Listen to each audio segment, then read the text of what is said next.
back to Money Makes. My name is Callie, and today we're going to be making the most pillowy and soft garlic knots. So this recipe is so incredibly simple and delicious. You are absolutely going to love it. It is one of my faves, and I can't wait to share it with you. But before we begin, as always, please remember to subscribe, like, share, chat in the comment section, and follow me on social media for more recipes and additional content. So let's get right into it. These are the ingredients that we're going to be using. I have a little bit of bread flour. You can substitute all-purpose flour. However, I think bread flour provides a much better texture. I also have a little bit of garlic powder, some extra virgin olive oil, salt, water. I also have a little bit of sugar, active dry yeast, and just a little bit of additional extra virgin olive oil. So the first thing that we need to do is activate the yeast, which is very simple. I'll walk you through it. We're gonna add some water into a small saucepan. I'm gonna turn this on to about high. Yeah, we're gonna turn it on to high. And I want this water to warm up. The ideal temperature for the water to be is between 100 and about 110, 115 degrees Fahrenheit. And the best way to know if the water is at the correct temperature is to use an instant read thermometer. So I'm just doing the finger test today, and the water is feeling pretty warm, not so hot that I need to yank my finger out. So I'm gonna take this off the heat. I'm gonna pour it into my yeast and my sugar mixture, and I'm gonna give this a stir until it's combined. And then I'm gonna let this sit for 10 minutes. And after 10 minutes, what you should see is the top of this mixture should be really foamy and bubbly, and just a clear transformation should have taken place after 10 minutes. And so I'm gonna let this sit.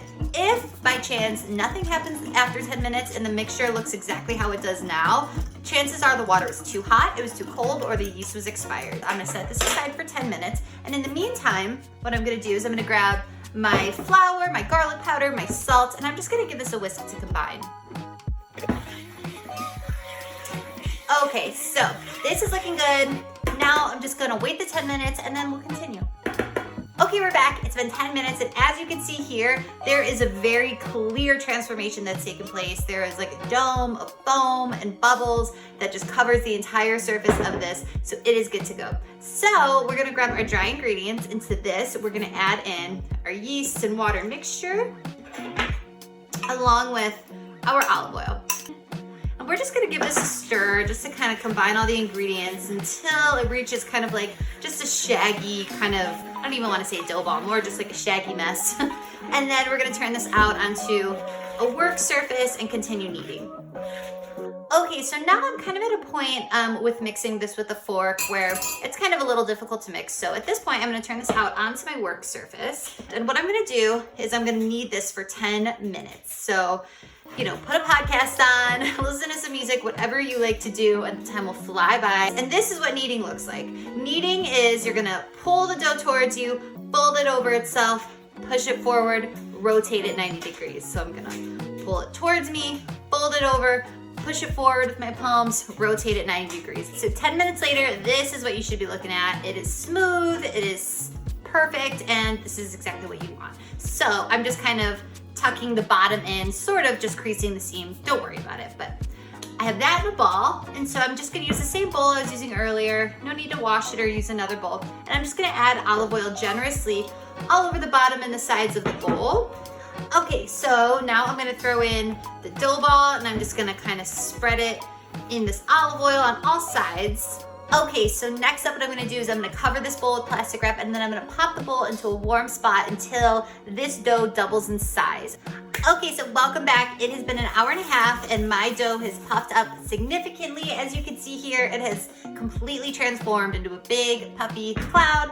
So I'm just going to kind of push down on it and deflate some of that air. I'm just kind of putting it back into a ball. And I have a baking sheet lined with parchment paper ready to go. And so what I'm gonna do next is just add some flour to my work surface so nothing sticks, like so. And now I'm just gonna put my dough onto my work surface. Here we go.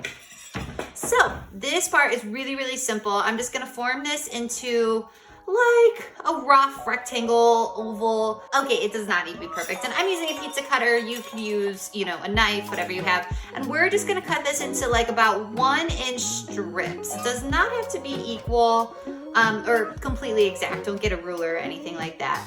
But it's gonna make around, I don't know, maybe like 9 strips. Okay, so this is perfect. So each strip is gonna make 2 garlic knots. So this is how I like to do it. Just cut them in half. This is really, really simple. There's multiple ways to do this, but this is how I like doing it. Just tie them in a knot,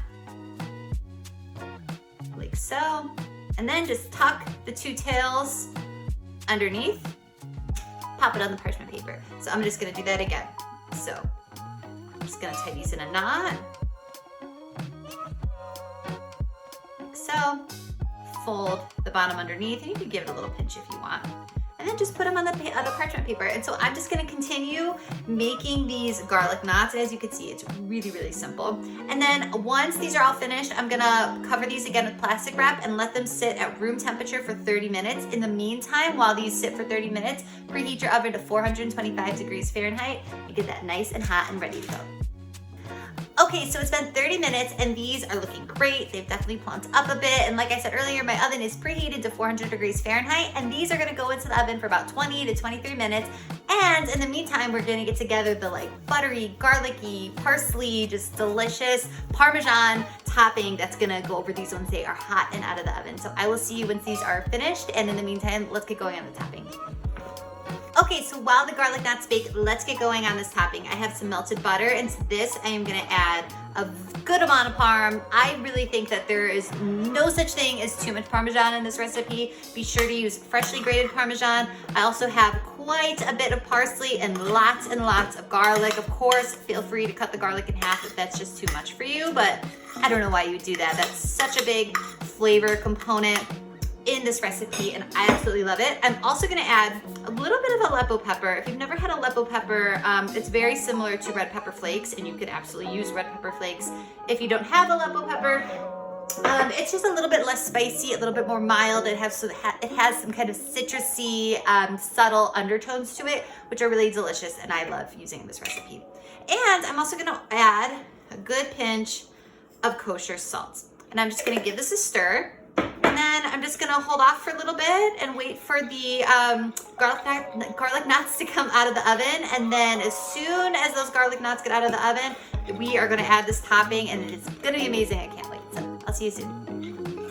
Okay, so we are back. These just came out of the oven and they baked for exactly 20 minutes, and they are absolutely divine. So what we're gonna do is we're gonna add these while they're still hot to a large bowl, and we're gonna pour all of the garlic, Parmesan, parsley, butter topping into this large bowl. And what we're gonna do is just cover them with some aluminum foil, or I think plastic wrap probably works a little bit better. We're gonna pour all of this inside of here, and then we're gonna cover them, and then we're gonna shake this up a lot. So you're gonna turn it upside down, just give it like a really, really good long shake.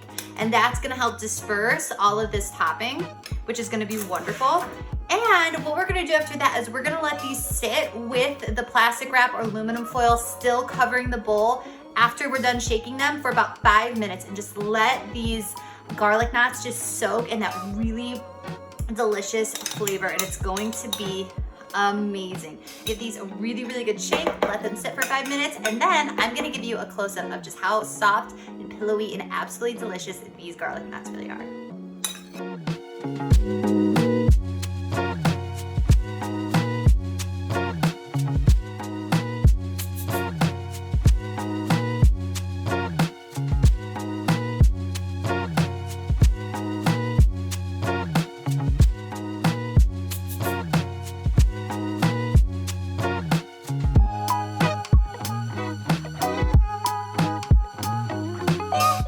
Okay, so we're back. I hope you're able to see just how soft and pillowy these are. They're absolutely delicious. You can eat them all on their own, or you can serve them with a little bit of marinara sauce. And I will provide a recipe for that on a separate video, and I'll link that in the description box below, so check that out if you're interested. And they're just so amazing. You're absolutely gonna love them. And as always, for the full written recipe and instructions, head to my blog, wendymakes.com. I'll put the link for that in the description box below. Click on the link. The recipe will come right up. And make these garlic knots. I promise you're gonna love them. And let me know what you think, because I'd love to hear from you. Thank you so much. I'll see you next time. Bye-bye.